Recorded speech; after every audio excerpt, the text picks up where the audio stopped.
মাননীয় সভাপতি, আমাকে বক্তব্য প্রদানের সুযোগ করে দেওয়ার জন্য শুরুতেই আজকে পক্ষ দলের দলনেতার একটি নাইফিং ধরিয়ে দিতে চাই। তার দলের প্রথম বক্তা সবার কাছে ইসলাম পৌঁছাইতে পারে না দেখে তারা সাংস্কৃতিক বিপ্লবের মাধ্যমে বিভিন্ন কালচারাল অনুষ্ঠানের মাধ্যমে ইসলামকে পৌঁছে দিতে চায়। আবার একই দলের দলনেতা এসে বলে ইসলাম এতটাই সহজলভ্য যে আপনি ধর্ম প্রচার করতে চান, যে কোনো জায়গায় যান, খুব সহজলভ্যে ধর্মটি পেয়ে যাবেন। তার মানে এই যে দুইটি জায়গায় তাদের সাংস্কৃতিক জায়গাটির দরকারই পড়ে না তাদের কথা অনুযায়ী। এটি একটি নাইফিং। মাননীয় সভাপতি, খুব গুরুত্বপূর্ণ আজকের বিতর্কে যে বিষয়টি রয়েছিল সেটি হচ্ছে, আমি যদি চাই, আমি যদি এখন এই মুহূর্তে বলে দিই আগামীকাল জেনেটিক্স ইঞ্জিনিয়ারিংয়ের মাধ্যমে গোটা বিশ্বে ইসলাম ছড়িয়ে দেওয়া হবে, আপনি কি জানেন জেনেটিক্স ইঞ্জিনিয়ারিংয়ের মাধ্যমে আসলে কিভাবে আপনি ইসলামটিকে প্রচার করবেন? আমি কি এটার ব্যাখ্যা দিয়েছি? আজকে পক্ষ দল আপনাকে বারবার বলছে ইসলামিক সংস্কৃতির মাধ্যমে একটি ইসলামিক বিপ্লব ঘটাতে চাই। হোয়াট ইজ দ্য সংস্কৃতি? কোন সংস্কৃতি কি কি করবে, সেই সংস্কৃতির প্রভাবটা কি, কোন কোন কারিকুলামটা নিবে, কোন কোন পর্যায়ে কাজ করবে, কোন কোন সেক্টরে কোন কোন মানুষদেরকে নিয়ে করবে, কোনো অ্যান্সার নাই। মাননীয় সভাপতি এখন বলে গেল আমি সংস্কৃতির মাধ্যমে করে যাব।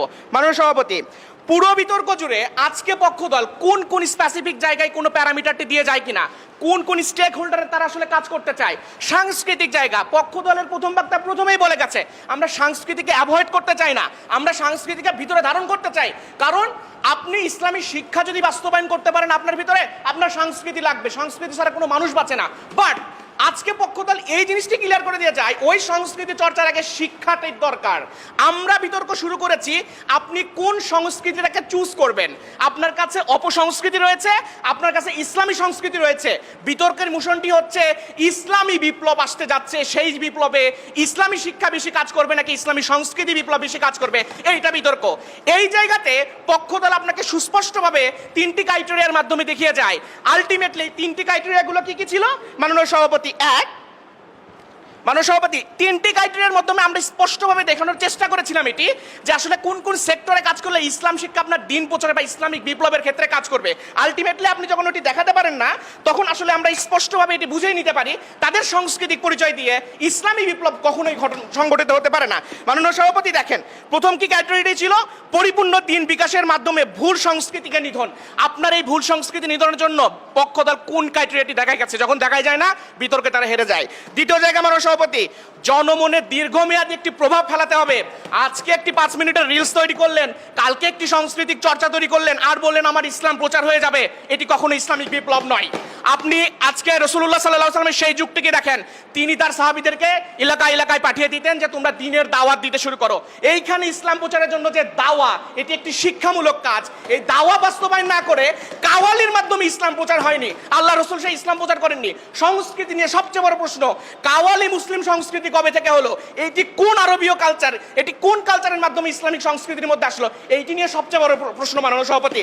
আজকে মাজার পূজা ইসলামিক সংস্কৃতি না, এটি আপনি জানেন, আমি জানি, আমার এলাকার মানুষগুলো জানে। বাট আমি একটা সুফিজমকে চিন্তা করতেছি যেটা ইসলামের মধ্যে কতটুকু যুক্তিযুক্ত, যেইটা আজকে পক্ষ দলের সবচেয়ে বড় ক্রাইটেরিয়া। তারা কিনা কাওয়ালি সংস্কৃতির মাধ্যমে ইসলামকে প্রচার করবে। আজকে আপনি কাওয়ালি সংস্কৃতি ওখানে ঢোল বাজায় গান করবেন, কালকে আপনি যখন ইসলামের দাওয়া দিতে যাবেন বলবে তোরা তো ঢোল বাজাইতি, তোদের কেন, তোদের দলে তো আমি জীবনও ফিরবো না। That is the main point. এটাই হচ্ছে সবচেয়ে বড় জায়গা যে আপনি একটি ভুল সংস্কৃতি, একটি মিথ্যাচার দিয়ে ইসলাম প্রতিষ্ঠা হয় না। ইসলাম সর্বসময় সলিড হিসেবে আসছে, ইসলাম সর্বদা সত্য হিসেবে আসছে এবং সত্য হিসেবে প্রকাশ পেয়েছে। এটি খুবই গুরুত্বপূর্ণ জায়গা ছিল। মাননীয় সভাপতি দেখেন, আপনার মনে হতে পারে শুধু বাঙালি সংস্কৃতির কথাই বলতেছি, সংস্কৃতির চর্চা তো এটি বাংলাদেশে শুধু মোশন না, মোশনটি গোটা বিশ্বব্যাপী। আমাদের উদাহরণ নিতে হবে। মাননীয় সভাপতি, আপনি মুঘলের কথা চিন্তা করেন, দিলে ইলাহির সেই সময়ের ঘটনা, আপনি আব্বাসীয় ঘটনা, তুর্কি সংস্কৃতি, এই সর্বশেষ জায়গাগুলো কেন ছিন্ন হয়ে গেল? এই জায়গাতে নর্তকী নাচানো হতো। এই ধর্ম থেকে ইসলাম যখন চলে যায় তখন আলটিমেটলি আপনার মধ্যে বিপ্লব হয়। সৌদি আরবে যখন আপনি হালাল অর্থাৎ বার প্রতিপাদন করেন, আপনি সিনেমা হল প্রতিষ্ঠা করেন, ওই দেশের ইমামরা বিদ্রোহ ঘোষণা করে যে না, এটি বিদ্বেষ হচ্ছে, এটি করা যাবে না, এটি মূল ইসলাম থেকে আমাকে সরিয়ে দেয়, ইসলামদের মধ্যে বিভেদ ছড়ি করে। ইসলাম কখনো বিভেদ দিয়ে সংস্কৃতিকে বাড়ায় না। That is the main theme. সংস্কৃতি আপনাকে লাগবে, আপনার চুজ করতে হবে আপনি কোন সংস্কৃতিটাকে চাচ্ছেন। আপনার ইসলামী বিপ্লবের জন্য কোন সংস্কৃতি আলটিমেটলি মূলভাবে দায়ী, এই জিনিসটা যদি আজকে ক্লিয়ার না করে দেন আপনি কখনো হবেন না। আপনাকে বলতে পারে, বারবার আমাদের কাছে প্রশ্ন এসেছে যে আলটিমেটলি ইসলাম শিক্ষা কি। আমার প্রথম বক্তা দিয়ে গেছেন এবং দ্বিতীয় বক্তাও এর ব্যাখ্যাটি দিয়েছেন। আমি আবারও দিয়ে চাই যে ইসলামী প্রয়োজনের গুণাবলীগুলি, অর্থাৎ এটি হতে পারে তাওহীদ, আকীদা এবং শিরক থেকে ইত্যাদি সম্পর্কে আপনার সেই জ্ঞান অর্জনের মাধ্যমে বাস্তবিক প্রয়োগ, আপনার ভিতরে বাস্তবিক প্রয়োগ আসতে হবে। তাছাড়া ইসলামী সংস্কৃতি, ইসলামী শিক্ষা কোনো কিছু দ্বারাই বিপ্লব সাধন হবে না, ইসলামী বাংলাদেশে প্রতিষ্ঠা হবে না, কোনো দেশেই প্রতিষ্ঠিত হবে না। ঠিক সেই জায়গায় দাঁড়িয়ে আজকের এই বিতর্কে বিপক্ষ দল জয়ী হয়। ধন্যবাদ সবাইকে।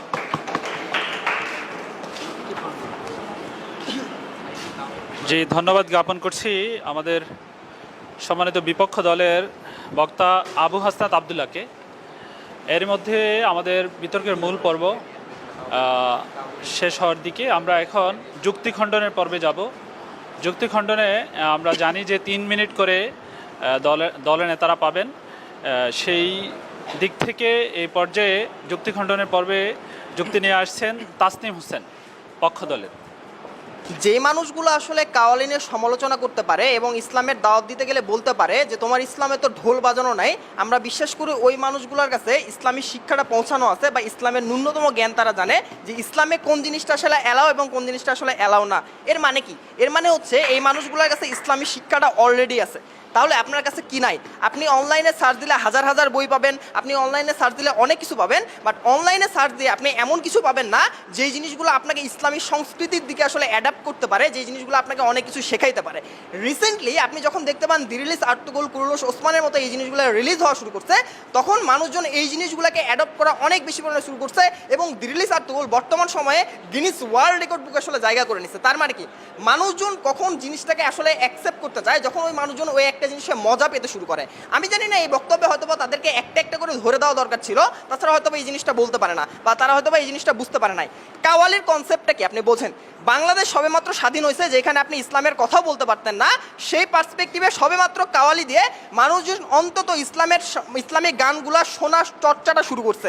কিন্তু বাংলাদেশের প্রেক্ষাপটে আপনার ইসলামী বইগুলা বা এই ধরনের জিনিসগুলা প্রত্যেকটা জিনিস ইনক্লুডেড, বাট তারপরেও আসলে মানুষজন পড়ে না, তারপরেও মানুষজন আসলে কাওয়ালির দিকে আসলে অগ্রগতি হচ্ছে। তার মানে কি? ইসলামিক সাংস্কৃতিক আন্দোলনে বা বিপ্লবে প্রথম বা প্রাথমিক ধাপ হচ্ছে এইটা। দ্বিতীয়ত আমার দলের দ্বিতীয় বক্তা সে এই জিনিসটা বলে যায়, ইসলামিক বিপ্লব যদি আপনাকে ঘটাইতে হয় তাহলে বিভিন্ন ধরনের ইন্টারন্যাশনাল যে প্রতিযোগিতাগুলো হয়, এই প্রতিযোগিতাগুলো আপনার বাংলাদেশের প্রেক্ষাপটে আসলে আয়োজন করতে হবে। এই জিনিসগুলোর ইম্প্যাক্টটা কি? ইম্প্যাক্টটা হচ্ছে যেই মুহূর্তে আপনি এই ধরনের ইন্টারন্যাশনাল প্রতিযোগিতাগুলো বাংলাদেশে আয়োজন করবেন, সেই মুহূর্তে বাংলাদেশের মানুষ খুবই স্বতঃস্ফূর্তভাবে এই জায়গাগুলোতে মানে প্রতিযোগিতা করতে পারবে। বিতর্কের মতো একটা প্ল্যাটফর্মে শুধুমাত্র একটা চ্যাম্পিয়নশিপ নেওয়ার জন্য হাজার হাজার টাকা খরচ করে মানুষজন আসলে কাজ করতেছে। তার মানে কি? আপনি বিতর্কের মতো প্ল্যাটফর্মগুলোতে যদি ইসলামিক এই ধরনের একটা বিষয় দিয়ে দিতে পারেন, আমরা বিশ্বাস করি ওর মাধ্যমে আপনি ইসলামিক বিপ্লবগুলো বা এই ধরনের আলোচনাগুলো খুব সহজেই করতে পারেন, যে জিনিসটা আপনি ইসলামিক শিক্ষা ব্যবস্থা দিয়ে করতে পারবেন না। রাদার আমরা মনে করি ইসলামিক এই যে মনে করেন ইন্টারন্যাশনাল যে প্রতিযোগিতাগুলো আছে, এই ইন্টারন্যাশনাল প্রতিযোগিতা এত বড় হয় যে এইখানে কোনো একজন মানুষ গেস্ট হওয়ার জন্য সে যদি সেকুলারেও বিশ্বাসী হয়, তারপরেও মনে করে এখানে একটা ইন্টারন্যাশনাল প্রোগ্রাম হচ্ছে, আমি এই জায়গাটাতে আসলে অ্যাটাচ হই। আমরা মনে করি এই জিনিসটা এমন একটা লং টার্ম সিস্টেমে আপনাকে নিয়ে যেতে পারে, যেখানে অন্য মতাদর্শের একটা মানুষকে আপনি এখানে অ্যাটাচ করতে পারে। এইভাবে আপনি এই ধরনের জায়গাগুলো থেকে ইসলামিক সাংস্কৃতিক বিপ্লবগুলো ঘটাতে পারবেন। আমরা বিশ্বাস করি যতক্ষণ পর্যন্ত আপনার দেশে শাহবাগীর মতো এই ধরনের চিন্তাভাবনার মানুষগুলো এক্সিস্ট করবে, যতক্ষণ পর্যন্ত এদের চিন্তা ধারণায় আপনি পরিবর্তন আনতে পারবেন না, ততদিন পর্যন্ত আপনি একটা মানুষকে ম্যানিপুলেট করতে পারবেন না। যে কোনো একটা বিপ্লব বা একটা আন্দোলনের সার্থকতা দুইটা: এক, আপনি এই আন্দোলনটা সফল করছেন; দুই, এই আন্দোলনটা আপনি সবার কাছে আসলে পৌঁছাইতে পারছেন, বাট আপনার এটা সফল হয় নাই। বাট সকলের কাছে পৌঁছানোটা গুরুত্বপূর্ণ। তাদেরকে একটাই প্রশ্ন করছিলাম যে প্রশ্নের উত্তরটা দিয়ে যাবেন, তারা দিতে পারে নাই। রিক্সাওয়ালার কাছে আপনি কোন শিক্ষা আন্দোলন দিয়ে আসলে করাবেন? তাদের আমাদের পৃথিবীতে অন্তত এই সুযোগটা থাকে, আপনি প্রত্যেকটা মানুষকে ইসলামী শিক্ষা আন্দোলনের শিক্ষা সংস্কৃতির মাধ্যমে প্রত্যেকটা মানুষকে ইসলামের ছায়া তলে আনতে পারেন। হয়তোবা জিনিসটা লেন্দি বা অনেক সময় লাগবে, বাট এইটা হচ্ছে সবথেকে বেশি ইফিসিয়েন্ট। ধন্যবাদ। জি, ধন্যবাদ জ্ঞাপন করছি তাসনিম হোসেনকে। এ পর্যায়ে বিপক্ষ দলে রাবি শাখার যুক্তিখণ্ডন নিয়ে আসছেন আমাদের আবদুল্লাহ। ধন্যবাদ মাননীয় সভাপতি। রাজশাহী বিশ্ববিদ্যালয়ের আরবি বিভাগের একজন ছাত্র হিসাবে আমার একজন কবির নাম এই মুহূর্তে মনে আসছে না, সম্ভবত হতে পারে আখতাল। তিনি একজন খ্রিস্টান সভাকবি ছিলেন, হতে পারে এটি নামটি ভুল হতে পারে। এই ব্যক্তিটি একজন মুসলিম শাসকের সভাকবি ছিলেন। তাকে বলা হলো যে তুমি ইসলাম ধর্মটি গ্রহণ করে নাও, তুমি আমারই মুসলিম সভাকবি হিসেবে আছো। সে বলল ঠিক আছে, আপনার ইসলাম ধর্মটি কবুল করব, তবে আপনি আমার জন্য যা শরাব পানটা শুধু জায়েজ করে দিবেন। সে আপনাকে বলল শরাব পানটা জায়েজ করলে আমি ইসলাম কবুল করব। তার মানে তার ইসলাম ঠিক ওই মদ খাওয়া পর্যন্তই আপনি পালন করাতে পারবেন, তার ভিতরে দীর্ঘ কোনো প্রভাব রাখতে পারবেন না। আজকে যে ব্যক্তিকে আপনি ইসলামে কাওয়ালির মাধ্যমে নিয়ে আসতে চাচ্ছেন, ওই ব্যক্তি ওই কাওয়ালি যেদিন বন্ধ হয়ে যাবে ওই দিন থেকে ইসলাম থেকে বাদ। তার মানে এই কাওয়ালি দিয়ে ইসলামী সংস্কৃতির মধ্যে আপনি ধরে নিয়ে আসবেন, এটি কখনোই থাকবে না, এটার কোনো প্রচারের জায়গাটি না। সর্বপ্রথম কথা, আজকার একটি বাক্য উনি তুলেছেন যে কুরুলুস উসমানের মাধ্যমে সাংস্কৃতিক বিপ্লব সারা দেশে হয়ে গেছে, দু একজন খ্রিস্টান মহিলা ধর্মগ্রহণ করেছে।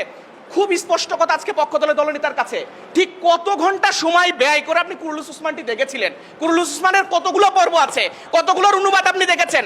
ইসলাম আপনাকে এতগুলো সময় ব্যয় করার জায়গাটি দিয়েছিল কিনা? আপনি কতটা ইসলামিক চর্চা আরো করতে পারতেন?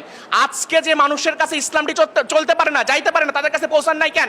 আজকে বিএনপির আন্দালিব রহমান পার্থ তিনি যখন বক্তব্য দেন আমরা মধুর মতো তাকায় দেখি। আজকে ইসলামী সংস্কৃতির একজন মাসুদুর রহমান ভাই, তার কথা যখন শুনে আমি অ্যাস্টনিশ হয়ে তাকিয়ে থাকি, আসলে তার বক্তব্য কি, সে আমাকে আকৃষ্ট করে। তার মানে কি এই ব্যক্তিগুলো আমাকে আকৃষ্ট করে কেন? তাদের কাছে প্রপার ইসলামিক জ্ঞানটা আছে, সে ছড়াতে পারে, সেটা আমাকে আকৃষ্ট করে। আপনার সংস্কৃতির কাওয়ালি আমার ওই আধা ঘন্টায় মনে থাকে, তারপরে আমি ভুলে যাই, আমি একটা ফেসবুকে রিলস করে দিই, আমার ইসলাম শেষ। বাট ওই মাসুদুর রহমান আমার ভিতরে প্রভাব খাটায়, ওই আন্দালিব রহমান পার্থ আমার ভিতরে প্রভাব খাটায়। তার মানে এই ইসলামিক জায়গাগুলোতে আসলে শিক্ষকগুলো নেই, এই যে আপনার কাছে প্রপার ওয়েতে জ্ঞানটি ছড়িয়ে দিবে, আপনি যে ধারণ করবেন, এই জন্য আমার দরকার প্রপার শিক্ষক। এই শিক্ষকগুলো যখন আপনি তৈরি করতে পারবেন না, আলটিমেটলি আপনি কখন ইসলামী বিপ্লব সংগঠিত করতে পারবেন না। এই শিক্ষককে আপনি সাংস্কৃতিক চর্চার মাধ্যমে নিয়ে আসবেন, কখনোই সংস্কৃতি চর্চার মাধ্যমে একটি শিক্ষক আসবে না যে আপনাকে দিন শিখাবে, যে আপনাকে ইসলামী বিপ্লবের জন্য তাড়না দিবে, আপনার ভিতরে স্পিরিট জাগাবে। ওইটি আসলে ওই মাধ্যমেই আসবে, যেটি ইসলামী শিক্ষা অর্জনের মাধ্যমে। আপনি সাংস্কৃতিক চর্চা করতে পারেন, আপনার জ্ঞান যদি খুব ভালো থাকে আপনি করতে পারেন, আপনার নর্মাল একটা জ্ঞান নিয়ে আপনি করবেন। আপনি ইসলামের পক্ষে, আজকে শেখ হাসিনার বিপক্ষে টিকটকের একটা গান দিয়ে আপনি ইসলাম প্রচার করে দিচ্ছেন, বাপ রে বাপ, ইসলামী বিপ্লব আপনি সাধন করে দিলেন কি ওই হিন্দি একটি গানের সুরে। নট ইসলাম, ইসলাম এটা চায় না। আপনি ওদের সাদৃশ্য নেবেন কেন? আপনার রাসূল সাল্লাল্লাহু আলাইহি সাল্লাম যখন এটা বলেছে তাদের সাদৃশ্যতা গ্রহণ করো না, তখন ঠিক একইভাবে আপনি তাদের সাদৃশ্যতা গ্রহণ করে ইসলামকে ছড়িয়ে দিতে চান। ইসলাম একটি সস্তা না, এতটা তুচ্ছ বিষয় না যে আপনি চাইলে যে কোনো প্ল্যাটফর্ম ইউজ করে ইসলামকে ছড়িয়ে দিতে পারবেন। এটি অন্য কোনো ধর্ম না, এটি সবচেয়ে সত্য স্পষ্ট একটি ধর্ম, যার জন্য জ্ঞানের দরকার, যার মূল মন্ত্র জ্ঞান। ঠিক সেই জায়গা থেকে আজকের বিতর্কে বিপক্ষ দল জয়ী হবে। ধন্যবাদ মাননীয় সভাপতি, ধন্যবাদ সবাইকে। জি, ধন্যবাদ জ্ঞাপন করছি আবু হাসনাত আবদুল্লাহকে। এরই মধ্য দিয়ে আমাদের যুক্তিতর্ক খণ্ডনের মধ্য দিয়ে আজকের বিতর্ক সমাপ্তির দিকে যাচ্ছে। আবারও ধন্যবাদ জ্ঞাপন করছি প্রাইভেট বিশ্ববিদ্যালয় এবং রাজশাহী ইউনিভার্সিটির শাখাকে এবং সম্মানিত দর্শক মণ্ডলীকে। এ পর্যায়ে আমরা বিচারক মণ্ডলীর কাছ থেকে কিছু আপনাদের বিতর্কের বিষয়ে কিছু মূল্যায়ন শুনব। শুরুতেই মূল্যায়ন করার জন্য আসছেন ইকরামুল ইসলাম। অসংখ্য ধন্যবাদ মডারেটরকে কিছু বলার সুযোগ করে দেওয়ার জন্য। ফাইনাল বিতর্ক, আসলে বিতর্কের এত বেশি মূল্যায়নের কিছু থাকে না, যেটা আমরা তারপরেও কিছু জিনিস, যেহেতু আপনারা বিতর্ক করতে করতে একবারে লাস্ট মোমেন্টে চলে আসছেন, আমার কাছে যেই জিনিসটা মনে হয়েছে যে আপনারা দুইটা বিষয় নিয়ে কথা বলতেছেন, যেটার মাধ্যমে আপনি হচ্ছে একটা বিপ্লব নিয়ে আসবেন। তো এক পক্ষ বলছেন আপনারা শিক্ষার মাধ্যমে, আরেক পক্ষ বলতেছেন আপনারা সংস্কৃতির মাধ্যমে সেই জিনিসটা নিয়ে আসবেন। কিন্তু আমার কাছে আসলে প্রশ্ন বা আমার একটা জিনিস খুব জানার আগ্রহ ছিল, যে মনে হয় আমি এই জিনিসগুলো পাবো, সেটা কিন্তু আমি বিতর্কের মাধ্যমে পাইনি। সেটা হচ্ছে এই যে আপনি নতুন একটা বিপ্লব নিয়ে আসতে চাচ্ছেন, সাংস্কৃতিক বিপ্লব, সেইটার স্ট্রাকচারটা আসলে কেমন হবে, এই সাংস্কৃতিক বিপ্লবটা আপনি আসলে কিভাবে মানুষের কাছে পৌঁছাবেন, এইটার কোনো ক্লারিফিকেশন আসলে পক্ষ দলের কাছ থেকে আমি পাই নাই। এরপর সেমভাবে বিপক্ষ দলের কাছেও আমাদের যে এক্সিস্টিং শিক্ষা ব্যবস্থাটা আছে, এই শিক্ষা ব্যবস্থার এই জায়গায় আপনারা হচ্ছে ইসলামিক শিক্ষা আন্দোলনটা নিয়ে আসতে চাচ্ছেন, কিন্তু ইসলামিক শিক্ষা আন্দোলনটা আপনারা বর্তমান কারিকুলামের সাথে কিভাবে নিয়ে আসবেন, এর পরের প্রসেসগুলো আসলে কেমন হবে, এইটা কি আমাদের বাংলাদেশে তো 100% মুসলমান না, আপনারা বলছেন সেকুলার একটা কান্ট্রি, সো এই জায়গায় বাকি যারা আছে তাদের জন্য কি আলাদা কারিকুলাম হবে কিনা, মুসলমানদের জন্য আলাদা কারিকুলাম হবে কিনা, এই জিনিসগুলোরও একটু ব্যাখ্যা আসা উচিত ছিল। ওভারঅল বিতর্কটা অনেক সুন্দর ছিল। আপনাদের সবাইকে ধন্যবাদ।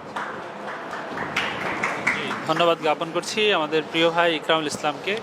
এ পর্যায়ে কথা বলার জন্য অনুরোধ করছি হোসাইন আল মাহমুদ।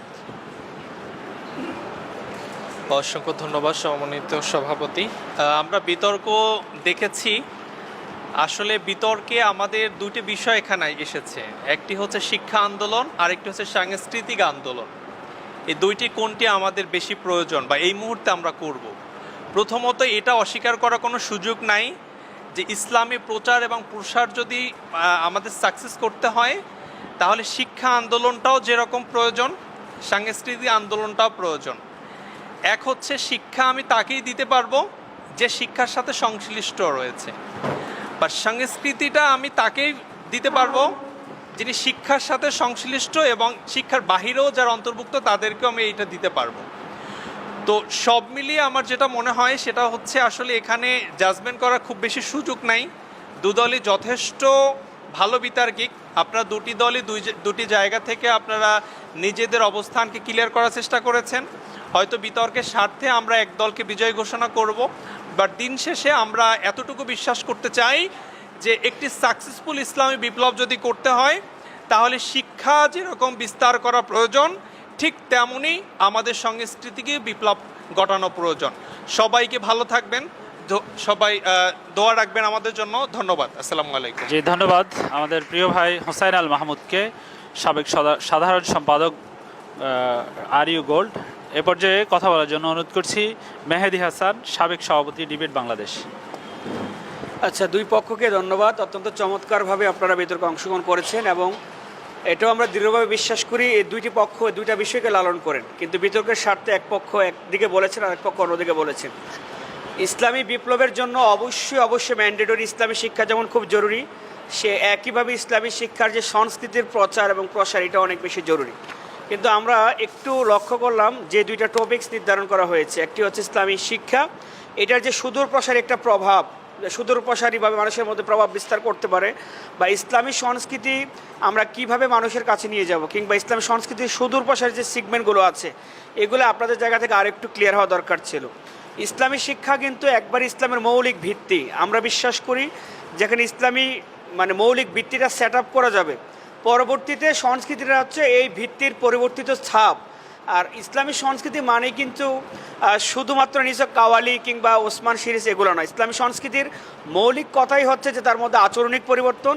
ইসলামী সংস্কৃতির মৌলিক কথা হচ্ছে মূল্যবোধের অভ্যুত্থান এবং নৈতিক চর্চার একটা সম্মিলন, এবং এটার যে একটা সতুপ্রসারী প্রভাব, এই বিষয়গুলো আমাদের জায়গা থেকে তুলে আনা দরকার ছিল। আবারও সবাই ভালো বলেছেন, আমরা শিখেছি, দেখেছি, সবাইকে ধন্যবাদ। ধন্যবাদ জ্ঞাপন করছি মেহেদি হাসান ভাইকে। এ পর্যায়ে মূল্যবান মতামত পেশ করার জন্য অনুরোধ করছি ডিবেট বাংলাদেশের সম্মানিত সভাপতি, বর্তমান সভাপতি প্রিয় ভাই আব্দুল কাদের ভাইকে। যে ধন্যবাদ জানাচ্ছি আমাদের আজকের এই অতন্ত্র প্রহরী শিরোনামে 3.0 আন্তঃ ক্যাম্পাস বিতর্ক প্রতিযোগিতার ফাইনাল রাউন্ডের সম্মানিত মডারেটরকে এই পর্যায়ে আমাকে অল্প সময়ের মধ্যে মূল্যায়ন বলার জন্য। অনেক চড়াই উতরাই পার হয়ে আজকে আমরা কিন্তু এই ফাইনালে অবতীর্ণ হয়েছি। আপনাদের জ্ঞাতার্থে জানিয়ে রাখি যে আমাদের পুরো বাংলাদেশ থেকে আমরা অঞ্চল চ্যাম্পিয়ন, অর্থাৎ যারা বাংলাদেশের অন্যান্য ইভেন্টগুলি পার করে আঞ্চলিকভাবে চ্যাম্পিয়ন হয়ে ঢাকায় তারা আজকে এসেছেন, সে অঞ্চল চ্যাম্পিয়নদেরকে হারিয়ে আজকে যে বিষয় নিয়ে কথা হয়েছে সেটি হচ্ছে বর্তমান ইসলামী শিক্ষা আন্দোলনের চেয়ে ইসলামী সাংস্কৃতিক বিপ্লব বেশি গুরুত্বপূর্ণ। এর পক্ষে আমাদের কথা বলেছেন প্রাইভেট ইউনিভার্সিটি এবং বিপক্ষে ছিলেন রাজশাহী বিশ্ববিদ্যালয়। প্রথমেই দুই দলকে ধন্যবাদ জানাচ্ছি যে তারা ফাইনালিস্ট হয়েছেন এবং দুই পক্ষেই কথা বলেছেন। আমাদের জন্য বর্তমান সময়ে আসলে ইসলামী শিক্ষা আন্দোলন যেরকম গুরুত্বপূর্ণ, ঠিক একই রকম গুরুত্বপূর্ণ হচ্ছে ইসলামী সাংস্কৃতিক বিপ্লব। কিন্তু আমরা যদি দুটোই গুরুত্বপূর্ণ মনে করি তাহলে কোনটিকে আমরা অগ্রাধিকার দেব, এটি হচ্ছে আজকে বিতর্কে হয়তোবা যারা জয়ী হবেন তাদের যুক্তি, তর্ক এবং খণ্ডনের মাধ্যমে হয়তোবা সেটি প্রমাণিত হবে। তার মানে যারা হয়তোবা হেরে যাবেন তাদের জন্য হতাশার কোনো কারণ নেই, আপনাদের জন্য শুভকামনা। সর্বোপরি যারা এখানে উপস্থিত আছেন সকলকে আবারও কেন্দ্রীয় বিতর্ক সংগঠন যৌক্তিক বোধের শুদ্ধতম প্রকাশ এই স্লোগানকে মনে প্রাণে ধারণ করে যে কাজ করে যাচ্ছে, যার কাজই হচ্ছে বাংলাদেশের বিতর্ক অঙ্গনে ইসলামের যে ভাবধারা সেই ভাবধারাকে বিতর্কের চর্চার মাধ্যমে পৌঁছে দেওয়া। এবং ধন্যবাদ জানাচ্ছি আমাদের আজকে যারা এখানে বিচারক মণ্ডলী, সকলকে ধন্যবাদ জানিয়ে শেষ করছি। সকলে ভালো থাকবেন, সুস্থ থাকবেন এই কামনায়। যে ধন্যবাদ জ্ঞাপন করছি আব্দুল কাদের ভাইকে।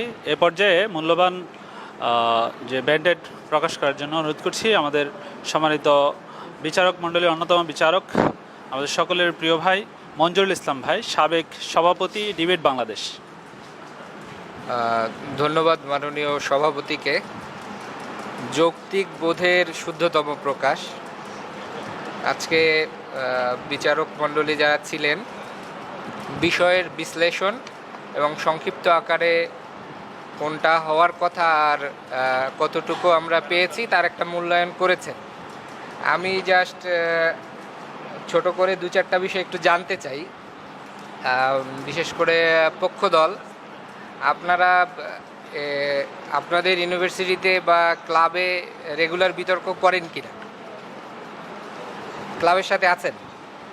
ওকে। আপনারাও কি রাজশাহী ইউনিভার্সিটির কোনো ক্লাবের সাথে আছেন? বিশ্ববিদ্যালয়ের ক্লাবের সাথে? মানে সবাই হয়তো বা নাই, দুই একজন আছেন। আচ্ছা, আমি এটা জিজ্ঞেস করছি, এর একটা বিশেষ কারণ আছে। কারণটা হচ্ছে যে বিতর্কই হোক না কেন, সেটি সনাতনী বা সংসদীয়, তার কিছু রীতি বা নিয়ম ফলো করেই আমরা বিতর্কটা করি। বিতর্ক কিন্তু সাধারণ কোনো বক্তব্য না, তার কিছু রুলস রেগুলেশন আছে এবং কিছু পদ্ধতির মধ্য দিয়েই আমরা করে থাকি। যেমন ধরেন, প্রথম বক্তা যিনি আসবেন তিনি বিষয়ের কি করবেন, সংজ্ঞায়ন করবেন, সুস্পষ্ট ব্যাখ্যা করবেন, প্যারামিটার দাঁড় করাবেন, সেটি সময়ের প্রয়োজন হলে সময় বেঁধে দিবেন এবং বিপক্ষ দলকে সে কিছু স্পেসিফিক জায়গায় আটকানোরও চেষ্টা করবেন। এক কথায় আমরা বিশ্বাস যেটাই করি, আপনার পক্ষে জয়লাভ করার জন্য স্পেসিফিক বিষয়েই বলে যেতে হবে। যেমন ধরেন, আপনি আজকে সংস্কৃতি নিয়ে বিতর্ক করলেন। সংস্কৃতি কি? আমি ইসলামী সংস্কৃতি বাদ দেই আগে। নর্মালি সংস্কৃতি কি, মানে কি কি বিষয়। আর যদি ইসলামী সংস্কৃতি বলেন, এ তো মানে সাধারণ সংস্কৃতিও তো হচ্ছে হাম, নাত, সূরা, কেরাত, ওয়াজ মাহফিল কেউ কেউ বলছেন। অর্থাৎ আমরা যা আচার ব্যবহার আচরণ করি তাই তো সংস্কৃতি। তো উচিত ছিল, মানে কষ্ট নেবেন না, উচিত ছিল নির্দিষ্ট 5-6টা সাংস্কৃতিক প্যারামিটার দিয়ে দেয়া, এর উপরই আপনারা থাকবেন। প্রথম বক্তার কাজ হচ্ছে এই সংজ্ঞায়নের পরে সে বলে যাবে যে আমি এই 2টা প্যারামিটারের উপরে বক্তব্য দিলাম, আমার দ্বিতীয় বক্তা পরবর্তী বিষয়ের উপরে বক্তব্য দিবেন। একইভাবে আমরাও আপনাদের থেকে, আমি একটু কঠোরভাবেই সমালোচনা করতেছি, কারণ বিতর্কের যেই জায়গাগুলো আমরা প্রত্যাশা করি সেগুলো আসলে দুর্বল ছিল। আপনাদের ক্ষেত্রেও শিক্ষার তেমন কোনো সংজ্ঞায়ন আমরা পাই নাই, আর পুরো বক্তব্যই ওইটা বারবারই আসছে, এই কাওয়ালি কাওয়ালি কাওয়ালি। এইটা তো নতুন কোনো একটা ব্যাপার, কিন্তু সংস্কৃতিরও আমরা সেই যেগুলো রেগুলার ব্যাপার সেগুলোও পাইনি, শিক্ষার ক্ষেত্রেও পাই নাই। তো এই কারণেই আমি বলবো যে আপনারা আরও বেশি প্র্যাকটিস করবেন। আপনাদের নিজ নিজ ক্যাম্পাসে, ওখানে যে ডিবেটিং সোসাইটিগুলো আছে এটার সাথে সরাসরি যুক্ত হয়ে আরও বেশি পরবর্তীতে আপনাদের থেকে স্পেসিফিক ভালো বক্তব্য আমরা প্রত্যাশা করব। এই আশায় শেষ করছি। আসসালামু আলাইকুম। জি, ধন্যবাদ জ্ঞাপন করছি আমাদের সম্মানিত বিচারক মঞ্জুরুল ইসলামকে। আমরা খুবই সুন্দর এবং মূল্যবান বক্তব্য শুনেছি এবং দুপক্ষের বিতর্ক শুনেছি। তো আমাদের মাঝে যে বিষয়টি স্পষ্ট হয়েছে সেটি হচ্ছে দুটোরই একটি অপরের সাথে হচ্ছে অঙ্গাঙ্গিভাবে জড়িত। কোনোটাকে ছাড়াই কোনোটা হচ্ছে কি হতে পারে না, মানে ফুটে উঠতে পারে না। দ্যাট মিনস ইসলামকে যদি এস্টাবলিশ করা যায়, করতে হয়, বা ইসলামকে যদি প্রতিষ্ঠা করতে হয়, বা ইসলামিক রাষ্ট্র ব্যবস্থা যদি পূর্ণাঙ্গতা দিতে হয়, তাহলে প্রাথমিকভাবে তো হচ্ছে কি লাগবে, ইসলামিক শিক্ষা লাগবে। আর যে বিষয়টা মানে আমরা একবারে প্রাথমিক দিক থেকে, ইসলামের প্রাথমিক দিক থেকে দেখে এসেছি, প্রথমে কি তৈরি হয়েছে, শিক্ষা মানে হচ্ছে কোরআন নাজিল হয়েছে, তারপর হচ্ছে কি হয়েছে, সেটা যখন প্রতিফলিত হয়েছে মানুষগুলোর মধ্যে, কর্মের মধ্যে। কালচার মানে কি? কালচার হচ্ছে মানে যেটা আমরা করছি, ব্যবহারিক জীবনে যা করছি তাই হচ্ছে কি কালচার, ঠিক না? তো সেই জায়গা থেকে যখন আমরা যদি সাধারণভাবে আরও একটু কোর অ্যানালাইসিস করতে যাই, তাহলে আমরা বলতে পারি শিক্ষাটা হচ্ছে আমার ব্রেনের মতো। মানে হচ্ছে আমার মস্তিষ্কের মধ্যে যা আছে, এটা যেরকম প্রত্যেকটা বডির প্রত্যেকটা অঙ্গকে হচ্ছে কি করে মুভ করায়, প্রত্যেকটা বডির পার্টসকে যেরকম করে সে যেভাবে চায় সেভাবে যেরকম করে সে হচ্ছে কী করে নাড়াতে পারে, সেই জায়গাটা হচ্ছে কি শিক্ষা, মানে আপনি যে শিক্ষাটা গ্রহণ করবেন সেটা হচ্ছে কি হবে আপনার মধ্যে ফুটে উঠবে। আপনি যদি পাঞ্জাবি পরার গুরুত্ব অনুধাবন করতে পারেন তাহলে আপনি পাঞ্জাবি পরবেন, আপনি যদি শার্ট পরার গুরুত্ব অনুধাবন করেন শার্ট পরবেন, আপনি যদি দাড়ি রাখার গুরুত্ব অনুধাবন করতে পারেন তাহলে দাড়ি রাখবেন। আপনি টাকনো বা অন্যান্য এটা মানে সাধারণ হচ্ছে বিহেভিয়ারাল দিকটা হচ্ছে উপস্থাপিত হয়েছে।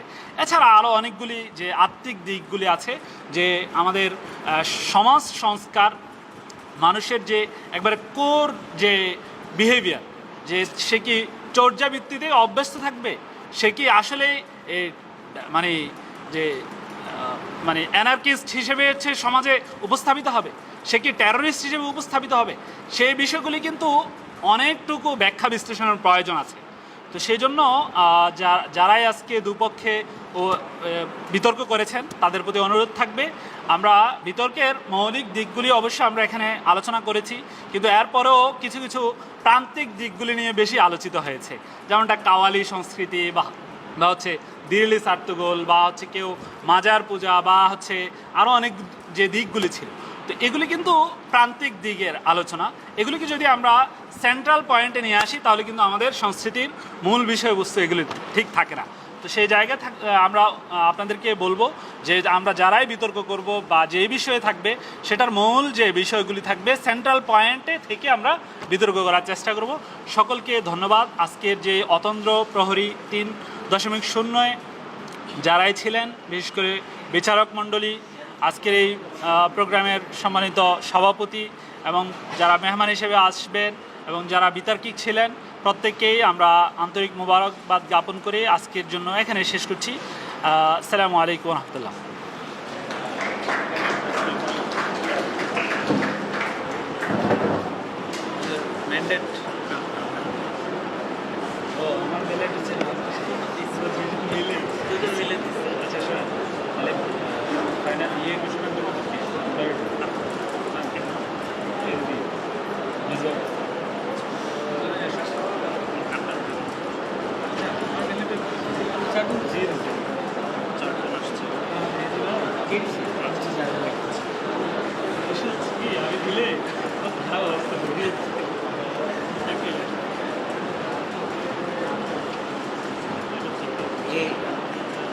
নামাজ বিরতি দিয়ে দেবেন, 5টা বাজে গেছে তো দিন ছোট।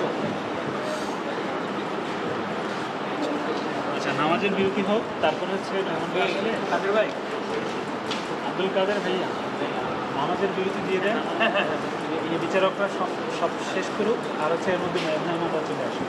ঠিক আছে, এখন নামাজের বিরতি, নামাজ পড়ে আমাদের পুরস্কার বিতরণ।